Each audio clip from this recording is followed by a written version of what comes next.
तो आगे बढ़ जाते हैं फिर।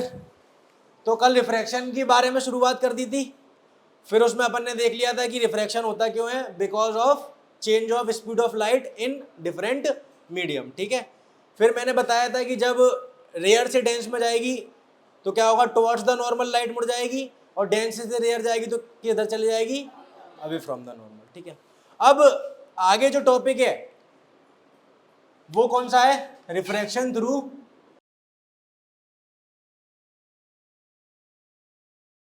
अच्छा, अब ग्लास स्लैब क्या होती है सबसे पहले तो हम वो समझेंगे। तो ग्लास स्लैब एक रेक्टेंगुलर, अच्छा ग्लास स्लैब भी कौन सी है अपने पास, क्योंकि रेक्टेंगुलर अलग काम करेगी, सर्कुलर अलग काम करेगी। रेक्टेंगुलर ग्लास स्लैब हेडिंग है कि सिर्फ ग्लास स्लैब हेडिंग है, तो रेक्टेंगुलर अगर हेडिंग में आ रहा है तो रेक्टेंगुलर का भी कुछ काम होगा। अब सबसे पहले तो ये देखो ग्लास स्लैब किसे कहते हैं, पता है तुमको? ग्लास स्लैब मतलब किसी ऐसा कांच का टुकड़ा जो कि आर पार देख सके जिसके। ठीक है, ग्लास स्लैब समझ रहे हो किसे कहेंगे? अच्छा, अब ये जो ग्लास स्लैब है उसकी वजह से क्या होता है सबसे पहले हम वो समझते हैं। अब मान लो कि हमारे पास 4 क्या है, पिन है। अच्छा, इसका वीडियो मैं ग्रुप पे भेज दूंगा, और जो यूट्यूब पे वीडियो डालूंगा उसके लिंक के डिस्क्रिप्शन में भी, उसके डिस्क्रिप्शन के लिंक में भी दे दूंगा, तो उसमें भी जाके तुम देख सकते हो, ग्रुप में भी मैं भेज दूंगा। ये वीडियो कौन सा है वो एक बार देख लोगे तो ये जो टॉपिक है वो तुमको बहुत अच्छी तरीके से समझ में आएगा। ठीक है, बाकी मैं भी ट्राई कर लेता हूँ। तो हमारे पास 4 पिन है, और हमने क्या किया कि 2 पिन जो है वो इस तरीके से, एक यहाँ पे लगा दी और एक यहाँ पे लगा दी। ठीक है, लगा दी 2 पिन। अब तुमसे बोला गया कि ये जो पिन है इसकी वजह से यहाँ पे क्या आ जाएगी, एक स्ट्रेट लाइन ऐसी मैं खींच सकता हूँ, बोलो आया ना, खींच सकता हूँ, कोई दिक्कत किसी को? तुमसे बोला जा रहा है, अभी कुछ भी तुम नहीं पढ़ रहे हो, बस तुमसे एक चीज बोली गई कि इसकी सीधी सीधी लाइन पे बाकी की जो 2 पिन है वो लगा दो। समझ में आ रहा है क्या बोल रहा हूँ? तो तुम क्या करोगे, अच्छा ये जो चीज चल रही है वो किस पे चल रही है, एक टेबल पे चल रही है, टेबल पे ये एक्सपेरिमेंट चल रहा है। तो जब तुम इसको सीधी सीधी लाइन में लगाओगे, अगर तुमने कैरम वगैरह कुछ खेला है तो तुमने देखा है ना, सीधी लाइन देखने के लिए हम ऐसे झुक के ऐसे देखते हैं, तो इस लाइन को देखने के लिए भी तुम क्या करोगे, यहाँ से झुक के देखोगे तो तुमको इसकी लाइन समझ में आ जाएगी। कोई दिक्कत है? तो तुम क्या करोगे कि अभी हमने ग्लास स्लैब नहीं लगाया, तो तुम क्या करोगे, झुक के देखोगे, तुमको लाइन दिख जाएगी तो तुम लगा दोगे कि एक यहाँ पे आ जाएगी और एक यहाँ पे। कोई दिक्कत है? तो इस तरीके से हमने 4 पिन लगा दी। ठीक, अब सेम चीज तुमसे बोली जाएगी कब, जब अभी तो ये सीधे सीधे, अभी बीच में कुछ भी नहीं था, अब सेम चीज तुमसे बोली जा रही है कि इस बार यहाँ पे हमने क्या लगा दिया है, एक रेक्टेंगुलर, क्या लगा दिया, एक रेक्टेंगुलर ग्लास स्लैब। इसको मैं थोड़ा बड़ा बना देता हूं, एक रेक्टेंगुलर क्या लगा दिया है। अब तुम्हें कुछ नहीं पता रिफ्रैक्शन क्या होता है, लाइट कैसे जाती है, कुछ नहीं मालूम, तुम्हें कुछ नहीं मालूम, पर तुमसे बस एक चीज बोल दी गई है कि ये जो 2 पिन है इनको इसकी सीधी की सीधी लाइन में लगा। ठीक है, क्या हम इतना कर सकते हैं? तो तुम वापस से यहाँ से देखोगे, और देखोगे तो देखते हुए तुम क्या करोगे, इनको लगा दो। अब तुम लगाओगे तो तुम लगाओगे, मान लो तुम इस तरीके से लगाओ। अब तुम बोलोगे सर ये तो हमको दिख रहा है कि ये टेढ़ी है, पर हम देख कहाँ से रहे हैं? अब इसमें क्या होगा, तो एक बार तुम अपना जो बुक में डायग्राम बना है वो देखो, एक बार बुक में जो डायग्राम है उसमें लाइट किस तरीके से जा रही है, क्या तुम यहीं पे बनाओगे या सीधी सीधी इसी लाइन पे बना दोगे? एक बार बुक का डायग्राम अगर देखोगे तो तुम समझ जाओगे मैं क्या बता रहा हूं। देखा तुमने बुक का डायग्राम? अब तुमको दिख रहा होगा कि इस बार जो लाइट है वो सीधे सीधे नहीं आएगी, वो बीच में कहीं मुड़ मुड़ा के आएगी। पॉइंट समझ में आ रहा है? जब ग्लास स्लैब नहीं था तब सीधी आई थी तो तुमने डायरेक्ट लगा दिया, पर इस बार जब तुम देखोगे तो तुमको लाइट यहां से आती दिखेगी कि कहीं और से आती दिख रही है। एक बार डायग्राम फिर से देखो, लाइट कहां से आती हुई दिख रही है, लाइट कहां से आती हुई दिख रही है? अगर उसकी पूंछ खींचोगे तो सोच के देखो कि लाइट कहां से आती हुई दिख रही है, क्या इस सीधी लाइन से आती दिख रही है या कहीं और से आती दिख रही है? कहीं, तो तुम तो यही देखोगे ना कि लाइट कहां से आती दिख रही है, उसी हिसाब से तुम इनकी पिन लगाओगे। समझ में आ रहा है? अब ये क्या हो रहा होगा, कैसे हो रहा होगा, वो मैं समझा रहा हूं। ठीक है, एक्सपेरिमेंट में क्या कर रहे हैं वो समझ में आ गया सबको। अब इसमें रिफ्रैक्शन किस तरीके से काम कर रहा है वो मैं बताता हूं। एक बार मैं डायग्राम अच्छे से बना लेता हूं। ग्लास स्लैब, अच्छा ये डायग्राम सबको बनाना आना चाहिए, बड़ा सिंपल है, देखने में टफ लग सकता है, अच्छा ये क्या है बेटा, इसके बाहर सब तरफ क्या है, बाहर सब तरफ क्या है, और बीच में क्या है। अब कल हमने पढ़ा था कि लाइट जो है वो रेयर से डेंस में जाएगी तो बेंड टुवर्ड्स द नॉर्मल, और डेंस से रेयर में जाएगी तो bend away from the normal. ये सबको याद है। तो एयर और ग्लास में कौन डेंस है, ग्लास। तुमने जो पिन लगाई थी उसकी जो लाइट है वो, ये जो पिन है उसकी जो लाइट है वो इस तरीके से आ रही होगी, मान लेते हैं। अब ये लाइट आई है, अब बताओ ये कहां से कहां जाना चाह रही है, कहां से कहां जाना चाह रही है, रेयर से, तो ये क्या हो जाएगी, बेंड टुवर्ड द। तो सबसे पहले तो मुझे क्या बनाना पड़ेगा, नॉर्मल बनाना पड़ेगा। तो मैं फटाफट से एक नॉर्मल बना देता हूं। तो नॉर्मल बताओ, नॉर्मल क्या होता है, परपेंडिकुलर टू द सरफेस। तो ये सरफेस अगर ऐसी है तो नॉर्मल क्या ऐसा बन जाएगा, कोई दिक्कत है किसी को। अब इसको मैं सीधी सीधी ले जाता तो ये ऐसे जा रही होती, बोलो आया ना। पर अब ये क्या करेगी, थोड़ा सा मुड़ जाएगी, बोलो आया ना, बोलो आया ना। अब वापस से ये क्या बोल रही है कि इसको कहां से कहां जाना है, डेंसर से, तो ये वापस से अपना क्या बदलेगी, और इस बार ये किधर जाएगी, बेंड टुवर्ड्स द नॉर्मल या bend away from the normal, bend away from the. Light ऐसे आई, फिर रिफ्लेक्ट होके रिफ्रैक्ट होके ऐसे गई, फिर वापस से रिफ्रैक्ट होके बाहर चली गई, फिर वापस से रिफ्रैक्ट होके बाहर। देखो तुम्हारे डायग्राम में कुछ ऐसा ही बना हुआ है क्या,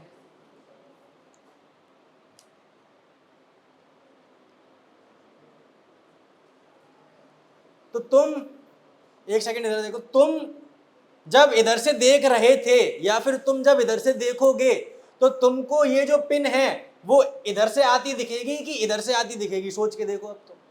क्योंकि हमारी आंखों को फाइनल लाइट रे जो होती है वो दिखती है, और उसी की मदद से हम क्या बनाते हैं, मतलब हमको क्या दिखती है, इमेज दिखती है। तो हमको ये जो पिन है वो इधर दिखेगी या इधर दिखेगी, इधर दिखेगी। कहाँ दिखेगी, इसीलिए जब हम उसको लाइन पे बना रहे थे तो हमने इस लाइन पे पिन 2 लगाई थी कि इस पे लगाई थी, इस वाली पे हमने 2 पिन लगाई। किस किस को समझ में आ रहा है, नहीं आया, फिर से बताऊंगा, ठीक है।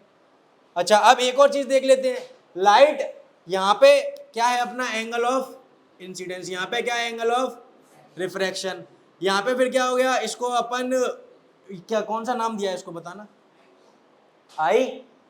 तो ये I1 अगर है तो ये I2 हो गया, और इसको नाम दे रहा है वो E, emergent, angle of emergence, R2 लिख लो एक ही। अब एक चीज तुम नोटिस कर सकते हो कि क्या ये वाली लाइन और ये वाली लाइन एक दूसरे के कैसी दिख रही हैं, दिख रही हैं, सबको दिख रही हैं। और ये जो लाइट है वो स्टार्टिंग में कहाँ जाना चाह रही थी, इधर, और वो चली किधर गई, तो इसकी वजह से क्या हो गया, थोड़ा सा शिफ्ट हो गया। शिफ्ट मतलब वो अपनी जगह से हिल गई। तो ये जो शिफ्ट है इसको क्या बोलते हैं, लेटरल शिफ्ट। तो ये होता है refraction through rectangular glass slab का कॉन्सेप्ट, जिसमें हम देख रहे हैं कि लाइट जो है वो कैसे डेंस से रेयर और रेयर से डेंस जाती है, तो उसकी वजह से इमेज का क्या हो जाता है। अब जो मैं वीडियो बता रहा हूं वो एक बार जरूर देख लेना, तो तुमको ये कॉन्सेप्ट जो है बिल्कुल अच्छी तरीके से समझ में आ जाएगा, तुम्हारी दिमाग में अच्छी तरीके से बस जाएगा। जो एक्सपेरिमेंट लिखा हुआ है उसको एक बार सब लोग ढंग से पढ़ेंगे, उसमें क्या क्या लिखा हुआ है वो देख लो, फिर अपन आगे बढ़ेंगे। इमरजेंट रे, हाँ बता देता हूँ, ये जो लाइट है, ये जो लाइट रे आई है पहली वाली, ये कौन सी है, सबसे पहली वाली है, तो इसको क्या बोला जा रहा है, इंसिडेंट। अब ये जो लाइट रे है ये रिफ्रैक्ट होके जा रही है, तो इसको क्या बोला जा रहा है, रिफ्रैक्टेड। और सबसे लास्ट वाली जो है, अच्छा इमर्ज माने होता है बाहर निकलना, ठीक है, इमर्ज माने बाहर निकलना, इसीलिए जो बाहर निकल रही है उसको क्या बोल रहे हैं, इमरजेंट रे। जो बाहर निकल रही है उसको क्या बोल रहे हैं, इमरजेंट रे। अच्छा एक और चीज रह गई, जिस तरीके से लॉ ऑफ रिफ्लेक्शन होते थे सबको याद है, उसी तरीके से अब यहाँ पे क्या लगेगा, लॉ ऑफ रिफ्रैक्शन। यहाँ पे क्या लगेगा, लॉ ऑफ रिफ्रैक्शन में जो पहला लॉ है वो तो उसके जैसा है जैसा लॉ ऑफ रिफ्लेक्शन था। कौन सा पॉइंट? कि incident ray, refracted ray and normal all lie in the same plane. पढ़ के देखो पेज पलट के पहला। तो पहला तो हम पहले ही पढ़ चुके हैं। सेकंड वाला जो है वो नया है और उसको और क्या बोला जाता है? Snell's law. उसको क्या बोला जाता है? Snell's law. उसमें क्या बोलते हैं कि sine of angle of incidence upon sine of angle of refraction is constant. अब इसका क्या मतलब है वो एक बार हम समझेंगे। क्या सेकंड लॉ यही है? सेकंड लॉ यही है। अब ये क्या है वो तुम देख लो। अच्छा लॉ है तो सब जगह फॉलो होगा। क्या बोल रहा है सेकंड लॉ? अच्छा साइन वगैरह क्या है कुछ पता है? जिन लोगों ने ट्रिग्नोमेट्री पढ़ ली होगी उनको। और याद रखना कि ट्रिग्नोमेट्री जो है 10th क्लास में आएगी और 12th तक तुम्हारा पीछा नहीं छोड़ने वाली हो, मतलब बिल्कुल भी नहीं छोड़ने वाली। तो अगर 10th क्लास में सबसे इंपॉर्टेंट चैप्टर अगर कोई है तो वो ट्रिग्नोमेट्री है। तुम देखो फिजिक्स में भी आ रही है तो वो कितनी इंपॉर्टेंट होगी, मैथ्स में तो आएगी, फिजिक्स में भी आएगी। तो स्नेल्स लॉ क्या कहता है कि एंगल ऑफ इंसिडेंस का अगर साइन लोगे और एंगल ऑफ रिफ्रैक्शन का अगर साइन लोगे, उन दोनों का डिवाइड करोगे तो वैल्यू कैसी आएगी? कांस्टेंट। अब सबसे पहले तो साइन क्या होता है? तो साइन सबसे पहले मैं बता देता हूं, अभी तुमने पढ़ा नहीं होगा। तो एक क्या है? ट्रिग्नोमेट्री का फंक्शन है। और तुमको फिजिक्स में ज्यादा कुछ दिमाग नहीं लगाना। फिजिक्स में बस तुमको थोड़ी थोड़ी बातें याद रखनी है कि साइन की जो वैल्यू होती है वो 0 डिग्री पे 0 होगी। साइन 30 डिग्री पे कितना होता है? 1/2। साइन 45 पे कितना होता है? 1/√2। साइन 60 पे कितना होता है? √3/2। और साइन 90 कितना होता है? ये 5 वैल्यू हैं जो तुमको 10th क्लास के ट्रिग्नोमेट्री में भी याद करनी पड़ेंगी। और मुझे लगता नहीं है स्नेल्स लॉ पे तुम्हारे इसमें सवाल आएंगे, बट फिर भी तुमको पता होना चाहिए स्नेल्स लॉ क्या है। अब इसका फायदा क्या है? तो सबसे पहले तो ये समझो कि जब दो चीजों का रेशियो कांस्टेंट है उसका मतलब क्या है। जैसे कि मोहित है, उसकी जेब में कुछ पैसे हैं और मेरी जेब में भी कुछ पैसे हैं, ठीक है। अब ना तो तुमको पता है कि इसकी जेब में कितने पैसे हैं ना मेरी जेब में कितने पैसे हैं, बस एक चीज पता है कि मेरे पे जो पैसे हैं वो इसके कितने हैं? 2 गुने हैं। कितने हैं? तो अगर इसके पैसों को हम x मान लें और मेरे पैसों को, अगर इसके पैसों को हम y मान लें और मेरे को x मान लें, तो x/y की वैल्यू कितनी आनी चाहिए? मेरे पैसे अगर x हैं और इसके पैसे y हैं, मेरे पैसे 2 गुने पैसे हैं, तो x/y की वैल्यू क्या आनी चाहिए? क्या आनी चाहिए? 2 आनी चाहिए। पॉइंट समझो, क्योंकि मेरे पैसे कितने हैं? 2 गुने। तो इसके पैसों को और मेरे पैसों को डिवाइड करेंगे तो आंसर कितना आना चाहिए? फॉर एग्जाम्पल इस पे 400 रुपए हैं तो मेरे पे कितने होने चाहिए? इस पे अगर 1000 है तो मेरे पे कितने होने चाहिए? समझ में आ रहा है? कैसे खुश हो रहा है जैसे सही में 1000 है। पॉइंट समझ में आ रहा है? तो अगर दो चीजों का रेशियो कांस्टेंट है तो उसका मतलब क्या है? तो इसका इस्तेमाल कैसे होता है? तो जैसे यहाँ पे इस्तेमाल हम कर सकते हैं। मान लो इसमें हमको 3 चीजें पता है, इसमें टोटल कितने एंगल है? 1 2 3 4 दिख रहे हैं सबको। अब हमको 3 एंगल पता है तो हम चौथा निकाल सकते हैं। कैसे? तो तुम बोलोगे कि sir sine of I1 upon sine of R1 की वैल्यू किसके बराबर होगी? Sine of I2 upon sine of. अब तुम बताओ, अगर 3 वैल्यू मालूम है तो हम एक निकाल सकते हैं।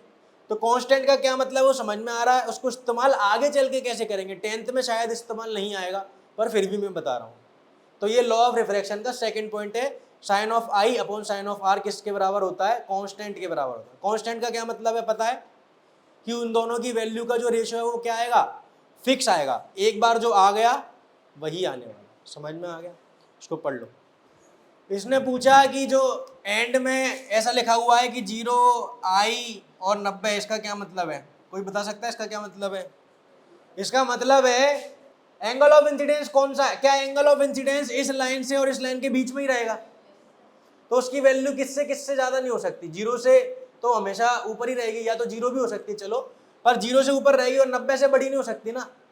तो इसीलिए वो बोल रहा है कि एंगल ऑफ इंसिडेंस की वैल्यू कैसी आएगी? 0 से 90 के बीच में। बस ये बोल रहा है। आगे बात करते हैं। तो अब हम बात कर रहे हैं किसकी? रिफ्रैक्टिव इंडेक्स की। अब रिफ्रैक्टिव इंडेक्स क्या है? तो सबसे पहले तो ये समझ लो कि रिफ्रैक्टिव इंडेक्स इंसानों ने ये जो रिफ्रैक्शन है उसको समझने के लिए एक अलग से क्या बना लिया है? एक ये क्या है?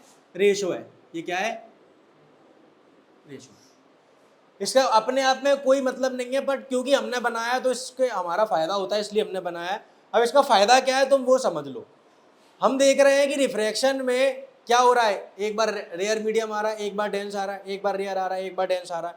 और हम ये भी सीख चुके हैं कि रेयर में स्पीड कैसी होती है लाइट की, ज़्यादा, और डेंस में स्पीड कैसी होती है लाइट की, बोलो आया ना। और हमको ये भी पता है कि स्पीड ऑफ लाइट की अगर बात करो तो वो 3 × 10⁸ मीटर पर सेकंड काय में आती है, वैक्यूम में। अगर मैं मान लो किसी और मीडियम की बात कर रहा हूँ तो मान लो किसी में आ गई 2 × 10⁸ मीटर पर सेकंड, मान लो किसी में आ गई 2.5 × 10⁸ मीटर पर सेकंड, किसी में मान लो आ गई 1.5 मीटर 10⁸ मीटर पर सेकंड, और किसी में कम किसी में ज़्यादा आ सकती है। कुल मिला के मैं ये कह रहा हूँ कि रेयर और डेंस का कारण क्या है कि speed of light her medium में क्या है, अलग अलग है। अब तुम एक सिंपल सी बात सोच के देखो कि हमको रेयर और डेंस जानने की जरूरत है कि नहीं है, तभी तो हम रिफ्रैक्शन के बारे में बता पाएंगे। समझ में आ रहा? इस तरीके के नंबर से डील करना कितना अच्छा लगता है या कितना बुरा लगता है, सोच के बताओ। है बुरा लगता है ना, ये पावर आ जाती है तो हमारा आधा दिमाग तो काम करना ही बंद कर देता है। समझ में आ रही है कि नहीं? तो ऐसा सिर्फ तुम्हारे साथ नहीं है, ऐसा और लोगों के साथ भी होता है। इसीलिए क्या बना दिया गया, रिफ्रैक्टिव। तुम देखो कि रिफ्रैक्टिव इंडेक्स अलग तरीके से हमको क्या बता रहा है, स्पीड ऑफ, रिफ्रैक्टिव इंडेक्स हमको अलग तरीके से क्या बता रहा है, स्पीड ऑफ लाइट। और रिफ्रैक्टिव इंडेक्स पता करने से हमको क्या पता पड़ जाएगा कि कौन डेंस है और कौन रेयर है, अगर हमको क्या पता हो, रिफ्रैक्टिव इंडेक्स। अब रिफ्रैक्टिव इंडेक्स होता क्या है, तो रिफ्रैक्टिव इंडेक्स सबसे पहले तो किसी दो मीडियम की वजह से होगा। तो हम क्या बोलेंगे कि मान लो हमारे पास ये लाइट है, ये मीडियम 1 है, ये मीडियम 2 है, ठीक है। तो हमको पता है कि लाइट की स्पीड इसमें कितनी है, हमको पता है कि लाइट की स्पीड इसमें कितनी है। जैसे कि कुछ कॉमन ऑब्जेक्ट्स के तुमको रिफ्रैक्टिव इंडेक्स पिंक कलर की टेबल में गिवन है, दिख रहा है। तो तुम देखो कि इस तरीके के नंबर से क्या हमारा काम चल सकता है। अब तुमसे पूछा जाए कि वाटर में और डायमंड में कौन रेयर हुआ कौन डेंस हुआ, तो तुमको इस तरीके के नंबर्स देखने की जरूरत नहीं है। तुम बोलोगे सर डायमंड का रिफ्रैक्टिव इंडेक्स ज़्यादा है तो वो डेंस हो गया, और पानी का कम है तो वो, सोचो कितना आसान हो गया कौन रेयर है और कौन डेंस है ये बताना। पॉइंट समझ में आ रहा है? पॉइंट समझ में आ रहा है? तो रिफ्रैक्टिव इंडेक्स क्यों है ये समझ में आया, रिफ्रैक्टिव इंडेक्स का क्या फायदा है वो समझ में आया। अब हम देख लेते हैं कि रिफ्रैक्टिव इंडेक्स होता क्या है। तो अगर दो मीडियम का रिफ्रैक्टिव इंडेक्स निकालना है तो उसको किससे बताएंगे, ये जो सिंबल है इसको क्या बोला जाता है, ईटा। क्या बोला जाता है, जो ईट होती है वो वाला ईटा नहीं, ये एक ग्रीक अल्फाबेट है। जैसे अल्फा बीटा मैथ में आ गए होंगे, चैप्टर 4 हो गया अल्फा बीटा। आगे चल के ट्रिग्नोमेट्री पढ़ोगे तो उसमें क्या आएगा, थीटा। क्या आएगा, थीटा। ऐसे ही ईटा होता है, कैपिटल पाई वगैरह होता है, कैपिटल अल्फा होता है। आगे चल के तुम देखोगे इस तरीके का सिंबल आएगा, कैपिटल पाई आता है। ये सब अलग अलग सिंबल होते हैं जो कि ग्रीक सिंबल होते हैं। अब क्योंकि उन्होंने साइंस के बारे में ज़्यादा बताया था तो उनके सिंबल हम इस्तेमाल कर रहे हैं। अब तुम देखोगे वहाँ पे लिखा होगा ईटा 1 2, एक जगह लिखा है ईटा 2 1। समझ में आ रहा है? अब इसका क्या मतलब है वो समझो। जब भी हम किसी चीज़ का रेशो लेते हैं तो चैप्टर क्लास 8 में हमने पढ़ा होगा कि रेशो का चैप्टर एक आता है। क्लास 8 याद है किसी को? उसमें रेशो का चैप्टर आता है। किसी भी चीज़ का रेशो क्यों लिया जाता है, कोई बता सकता है? रेशो लेने से क्या फायदा होता है, कौन बोला? हाँ, रेशो लेते हैं जिससे कि कंपैरिजन आसान हो जाए। जैसे अभी मैंने इसका और इस मेरा क्या लिया था, रेशो लिया था। तो इसके पैसे का और मेरे पैसे का रेशो कितना आ रहा है, 2 आ रहा है। इसका मतलब मेरे पैसे से कितने ज़्यादा हैं, 2 गुना ज़्यादा। तो अब यहाँ पे हम क्या करना चाह रहे हैं, कौन रेयर है और कौन डेंस है उसका रेशो ले रहे हैं, जिससे कि क्या पता पड़ जाएगा कि लाइट रे जो वो कहाँ से कहाँ जाएगी। तो हमने क्या किया, ईटा 1 2 लिख दिया। ईटा 1 2 का क्या मतलब है पहले वो देख लो। ईटा 1 2 का मतलब है कि speed of light of medium 1 due to medium with respect to medium 2। Ratio दो चीज़ों का लिया जाएगा, किसी के रिस्पेक्ट में लिया जाएगा। हम किससे कंपेयर कर रहे हैं ये भी तो बताना चाहिए। हम मीडियम 1 का रिफ्रैक्टिव इंडेक्स निकालना चाह रहे हैं तो हम किससे कंपेयर करके निकालना है, मीडियम 2 से। तो वो ये वाली बात हो गई। अगर हम मीडियम 2 का निकालना चाह रहे हैं तो किससे कंपेयर करके निकालना चाह रहे हैं? मीडियम 1 से। तो वही वाली बात हो गई, 1 2 और 2 1 में अंतर है कि नहीं है? 1 2 और 2 1 में अंतर है कि नहीं है? बिल्कुल है।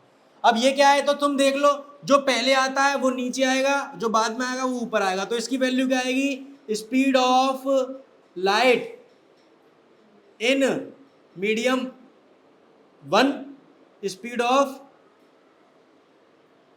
लाइट इन मीडियम, इसकी वैल्यू क्या आ जाएगी? अब तुम बता दो। स्पीड इन मीडियम क्या लिखूं, जल्दी बोलो, और इधर क्या लिखूं?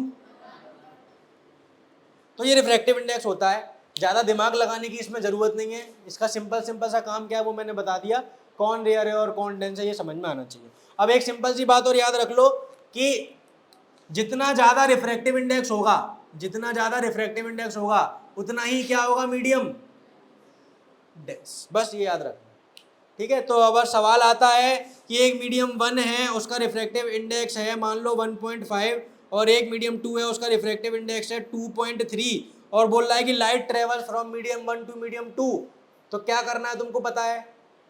ऑप्शन आ गया कि ये है, और बोलता है कि लाइट रे जो है वो 60 डिग्री के एंगल से अंदर जा रही है, बताओ इसकी वैल्यू कितनी होगी? और ऑप्शन आ गए 1 2 3 और 4 ऑप्शन में वैल्यू क्या क्या आ गई? मान लो 75 70 65 और 55। क्या आंसर आएगा?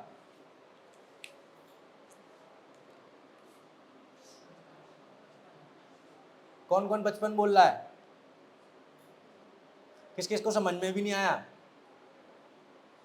बोला कि मीडियम 1 है 1.5, मीडियम 2 है 2.3। अगर तुमको पता है कि ये रिफ्रैक्टिव इंडेक्स की वैल्यू है तो तुम क्या बोलोगे कि सर ये डेंस ये रेयर हो गया और ये डेंस हो गया। अब तुम बताओ कि डेंस से रेयर रेयर से डेंस में जा रही है तो light bend towards the normal, towards the normal अगर जाएगी तो एंगल जो है वो पहले से कम होना चाहिए कि ज़्यादा?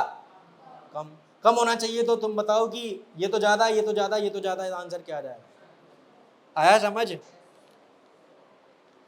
अब ये एक एग्जाम्पल है, जरूरी नहीं है कि ऐसा सवाल आएगा, पर इस तरीके के आते हैं जिसमें कि हम देख के क्या लगा सकते हैं? आंसर। अगर हमको क्या पता हो कि जो हमने पढ़ा है उसका मतलब क्या है। समझ में आ रहा है? Refractive index. अच्छा, अब एक सिंपल सी बात और बच रही है। तो अभी जो हम रिफ्रैक्टिव इंडेक्स निकाल रहे हैं वो एक मीडियम का दूसरे मीडियम से निकाल रहे हैं। अब तुमको पता है कि ये मीडियम बार बार क्या करते हैं? बदलते रहते हैं। अब तुम याद करो कि हमने क्लास 9 में रिलेटिव डेंसिटी पढ़ी थी, याद है तुमको? रिलेटिव डेंसिटी क्या थी? कि एक ऑब्जेक्ट की डेंसिटी दूसरे ऑब्जेक्ट के कंपैरिजन में। उसका फायदा क्या था? कि कौन तैरेगा और कौन डूबेगा। पर तुमने फिर याद किया, तुम याद करो कि रिलेटिव डेंसिटी में हमने क्या बोला कि बार बार बदल रहे हैं, तो ये सर एक काम करो पानी के रिस्पेक्ट में ले लो, क्योंकि पानी जो है उससे समझना हमको बहुत आसान लगता है। तो इस केस में तुम बताओ कि ये बार बार बदल रहे हैं तो मैं क्या करूं? किसके रिस्पेक्ट में ले लूं? वैक्यूम या फिर एयर? तो मैं किसके रिस्पेक्ट में ले लेता हूं? मैं क्या करता हूं, दुनिया में जितने भी ऑब्जेक्ट है सबको रिफ्रैक्टिव इंडेक्स निकाल किसके रिस्पेक्ट में निकाल के रख देता हूं? एयर के रिस्पेक्ट में। तो मेरे को क्या समझ में आ जाएगा कि अगर एयर से इतना है तो बाकी आपस में तो हम देख ही लेंगे। तो उस चीज को क्या बोला जाता है? उस चीज को क्या बोला जाता है? Absolute refractive index. मतलब कि वो उसका क्या है? असली रिफ्रैक्टिव इंडेक्स। और उसकी वैल्यू क्या आएगी बेटा? तो ईटा बराबर क्या आ जाएगा? अब हम किसके रिस्पेक्ट में निकाल रहे हैं? एयर। और किसका निकाल रहे हैं? मीडियम का। तो ईटा ऑफ मीडियम जो पहले लिखते हैं वो नीचे आता है। तो ईटा ऑफ मीडियम कितना हो जाएगा? स्पीड इन मीडियम, और ऊपर क्या आएगा? Speed in air. अब मान लेते हैं कि स्पीड इन मीडियम कितनी है? v, और स्पीड इन एयर कितनी होती है? c। तो ये वैल्यू कितनी आ जाएगी? c/। आ रहा है समझ? पक्का? सब लोग घर से पढ़ के आएंगे। पेज पलट के देखो, 5 नन्हे मुन्ने नीले सवाल हैं। नन्हे मुन्ने नीले सवालों को करना तुम्हारा गृह कार्य है। तो तुम्हारा गृह कार्य है ये 5 सवाल, और ये जो एक्टिविटी है वो देख के आना जो वीडियो में बता रहा हूँ, और रिफ्रैक्टिव इंडेक्स के बारे में पढ़ के आना। चलो टाटा बाय बाय। तो वीडियो कैसा लगा आप कमेंट करके ज़रूर बताना। अगर आपको वीडियो से कुछ सीखने मिला है और आपको वीडियो पसंद आया है तो आप वीडियो को लाइक कर दीजिए, और इसी तरीके के वीडियोस देखने के लिए चैनल को सब्सक्राइब कर दीजिए। अगर आप कुछ बात करना चाहते हैं या फिर आपके कोई डाउट है तो आप मुझे इंस्टाग्राम पर फॉलो कर सकते हैं, लिंक डिस्क्रिप्शन में आ रही होगी। तो आज के वीडियो के लिए इतना ही। अब हम मिलेंगे अगले वीडियो में, जब तक के लिए बाय बाय।